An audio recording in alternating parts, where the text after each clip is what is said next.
আসসালামু আলাইকুম, আশা করি সবাই ভালো আছেন এবং সুস্থ আছেন। সো এর আগের ভিডিওতে আমি বলছিলাম যে আমি পাখির যে মাসিক একটা কোর্স, ওই কোর্সটা সম্পর্কে আমি আপনাদের একটা ভিডিও বানাবো।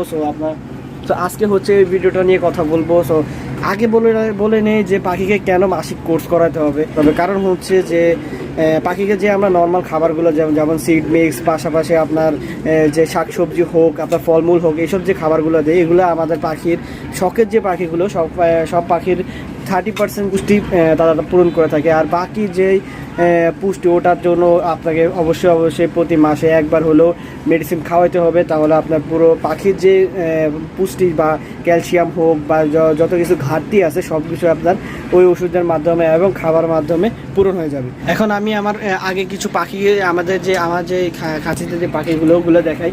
এই হচ্ছে প্রিন্স। তো এগুলো এর আগের ভিডিওতে অনেকেই দেখছেন যে বাচ্চাগুলো বের হয়েছিল। তো এখন অলমোস্ট নিজে খাওয়া শিখে গেছে এই বাচ্চাগুলো। আর এই হচ্ছে যে গিরিবাজের জোড়াটা, কিন্তু এটা জোড়া নাই, দোনোটা আনফর্চুনেটলি দোনোটা মেল পড়ে গেছে। সো এখন একটা দোনোটা বিক্রি করে ফেলবো, বিক্রি করে দিয়ে দেন দেখা যাক কি তারপরে কি হয়। যদি কেউ কিনতে চান তাহলে ইনবক্স করতে পারেন। আর এই হচ্ছে আরেকটা পেয়ার। সো এটার ভিতরে মাশাআল্লাহ দিলে একটা ডিম আছে, দুটা ডিম আছে। সো দেখা যাক ইন ফিউচার কি হয়। আর এই হচ্ছে আমার মেন যেই গিরিবাজের যে জোড়াটা, এটা হচ্ছে ওইটা। তো এটার ভিতরেও ডিম আছে। সো আর এই হচ্ছে কোয়েল পাখি আমার। এই হচ্ছে কোয়েল পাখি। কোয়েল পাখিতে মাশাআল্লাহ দিলে প্রতিদিনই আমি একটা দুইটা তিনটা করে ডিম পাইতেছি। সো আর এই হচ্ছে যে জোড়াটা, এই জোড়াটা মাশাআল্লাহ দিলে এখন মাশাআল্লাহ দিলে মোটামুটি একটা ডিম, যে ডিমগুলো আছে ভিতরে একটা ডিম ফুটছে। সো আশা করি সবগুলো ডিমই আশা করি ফুটবে। সো আর এ হচ্ছে আরেকটা পেঁয়াজ, যেটা কয়দিন আগে আমি দিছিলাম, এর আগের ভিডিওতে আমি বলছিলাম। সো আশা করি এই পেয়ারটা নভেম্বর বা ডিসেম্বর মাসে ইনশাল্লাহ ডিম দিবে। So let's see. তো এখন বলে নেই যে কী ওষুধ খাওয়াইতে হবে। সো এখন ওষুধে চলে আসি। সো এই হচ্ছে ঔষধ। সো এটা হচ্ছে ESWDE, এটা হচ্ছে ক্যালফ্লেক্স, এটা হচ্ছে ওজিং, এটা হচ্ছে ইসেল, এটা হচ্ছে রিনা WS। সো এই হচ্ছে 5টা মেডিসিন। এই 5টা মেডিসিনই হচ্ছে পাখির কোর্স নর্মালি আমি খাওয়াই থাকি। আগে বলে রাখি যে ESWDE, ক্যালপ্লেক্স আর হচ্ছে ওজিং, এই যে তিনটা মেডিসিন, এক লিটার পানি নেবেন। 1 লিটার পানিতে এই ওষুধটা মিক্স করবেন হচ্ছে 2 ml। এই ওষুধটা মিক্স করবেন হচ্ছে 2 ml। আর এই ওষুধটা মিক্স করবেন হচ্ছে 0.5 ml।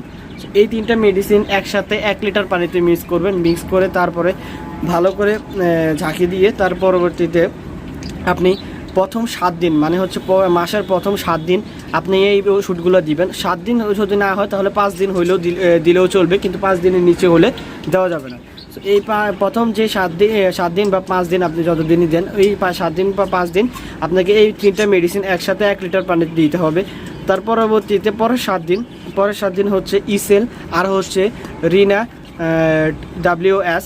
এই দুইটা মেডিসিন 1 লিটার পানিতে আপনাকে এখান থেকে যে 1 ml, এখান থেকে এটা থেকে 1 ml, আর এটা হচ্ছে 1 চিমটি ওষুধেরও একটু অর্ধেক ওষুধ আপনি ওই 1 লিটার পানিতে, এটা 1 ml আর এটা 1 চিমটি পানি মিক্স করে তার পরবর্তীতে আপনি ওটা মিক্স করে তারপরে বাকি 7 দিন অথবা 5 দিন দিতে হবে।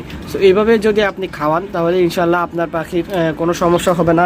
আপনার পাখির পুষ্টির যত সমস্যা আছে সব কিছু ইনশাল্লাহ সমাধান হয়ে যাবে। আমি ওষুধের যে পরিমাণটা বললাম, এখন যে পরিমাণগুলো এতক্ষণ বলে বললাম, ওই পরিমাণটা হচ্ছে ছোট ছোট পাখি দেখেন, যেমন ফ্রিন্স, যেমন বাজরিগার, যেমন কোয়েল পাখি, যে ছোট ছোট যে পাখিগুলো আছে ওই পাখিগুলোর ক্ষেত্রে এই পরিমাণ। যদি কেউ বড় বড় পাখি পালন করে থাকেন, যেমন ককাটেল, আফ্রিকান গ্রে, মাকাও, এসব জাতীয় যদি কেউ পাখি পালন করে থাকেন তাহলে তাদের ক্ষেত্রে পরিমাণ ওষুধ এটাই দিতে পারবেন, কিন্তু তাদের ক্ষেত্রে পরিমাণ চেঞ্জ করে দিতে হবে, মানে হচ্ছে বেশি করে দিতে হবে ওষুধের পরিমাণ। 1 লিটার পানির সাথে হয় ওজিং 0.5 জায়গায় 1 ml ওষুধ দিতে হবে। এইভাবে একটু পরিমাণ বাড়িয়ে দিতে হবে, কিন্তু নির্দিষ্ট পরিমাণ ওষুধ দিতে হবে, বেশি দিলে সমস্যা হয়ে যাবে। আর আমরা আমাদের পাখির যে যত্ন নেই, ইনশাল্লাহ আমরা এইভাবে আমাদের পাখির যে সমস্যাগুলো সবগুলো সমাধান হয়ে যাবে। তো পাখি যদি আরেকটা কথা হচ্ছে যে আপনি কখন এই পাখির যে ওষুধ চালাতে পারবেন না, এই ওষুধগুলো কখন চালাতে পারবেন না, তখন হচ্ছে যে যখন পাখি আপনি ওষুধ চালানো অবস্থায় বা যেই মাসে পাখি ডিম বা যেই দিন ডিম দিয়ে দিবে ওই দিন থেকে ওষুধগুলো বন্ধ করে দিতে হবে। আর ওষুধগুলো বন্ধ করে দেওয়ার পরে ওষুধগুলো একদমই বন্ধ করে দিতে হবে, বড় বন্ধ। যখন আবার বাচ্চা থেকে ডিম থেকে বাচ্চা বের হয়ে যাবে, বের হওয়ার পরে তার পরবর্তীতে যায় আপনি যে ওষুধগুলা আবার যখন ডিম থেকে বাচ্চা বের হয়ে যাবে বা মোটামুটি বড় হয়ে যাবে, তখন আপনি পাখিগুলা থেকে আবার ওষুধ চালু করতে পারবেন। আর যদি যখন ডিম দিয়ে দেয় তখন কিন্তু আপনি এই মেডিসিনটা একদমই দিবেন না, কারণ হচ্ছে এই মেডিসিনটা দিলে পাখি ডিম থেকে উঠে যাবে। সো এই মেডিসিনটা একদমই দিবেন না। যদি চান তাহলে এই 3টা মেডিসিন ডিম দেওয়া অবস্থায় না দেওয়াটাই বেটার। সো তারপরেও যদি কেউ চান তাহলে এই 3টা মেডিসিন আপনি দিতে পারবেন, ঠিক আছে। আর যদি ডিম দেওয়ার পরে যদি বলেন যে ভাই ক্যালসিয়ামের জন্য কি ওষুধ দিতে পারে, তাহলে এই ক্যালপ্লেক্স যে মেডিসিনটা এটা আপনি খাওয়াইতে পারেন। যে 1 লিটার পানিতে 2 ml পানিতে পাখির ক্যালসিয়ামের কারণে এই মেডিসিনটা দিতে পারেন। এই মেডিসিনটা দিলে পাখির যে ডিম পাড়ার পর যে ক্যালসিয়ামের প্রয়োজন হয় ওই ক্যালসিয়ামের সমস্যাটা দূর হয়ে যাবে। সো এই ছিল আজকের আপডেট। সো ভিডিওটি ভালো লাগলে প্লিজ লাইক করে দেবেন, শেয়ার করবেন অ্যান্ড বন্ধুদের কাছে শেয়ার করবেন।